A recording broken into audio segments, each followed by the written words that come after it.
Folks from the Valley are hunkered down in Mobile, setting up shelters and delivering relief items throughout South Alabama ahead of Hurricane Sally. Our Kelly Kennedy tells us how the Red Cross of North Alabama is preparing people for the storm.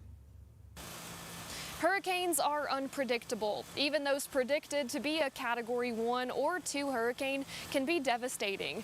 That's why the Red Cross of North Alabama already has boots on the ground in Mobile. Right now, we are opening what's called pre-evacuation shelters. We have one mandatory evacuation that's over in Mississippi, but we do have shelters open here in Mobile. The Red Cross began moving people and supplies on Friday. Red Cross always plans for a category larger, so we always plan for a bigger storm.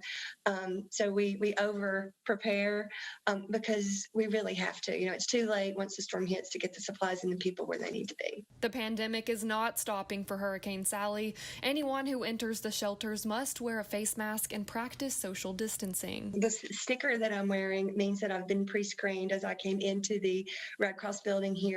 And that's going to happen every time someone enters a shelter. The pandemic has created other challenges for the Red Cross, from having fewer people to help out to spending more money on PPE and sanitation supplies. Unfortunately, we're not finished with our hurricane season.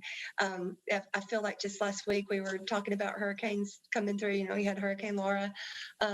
So we've really not finished our hurricane season. So if anyone would like to help, making a donation to the Red Cross is urgently needed right now. For details on how you can donate to the Red Cross, just go to rocketcitynow.com. Huntsville utilities and local churches are also on standby, waiting to help out if needed. Putting the Valley first, Kelly Kennedy, WZDX News.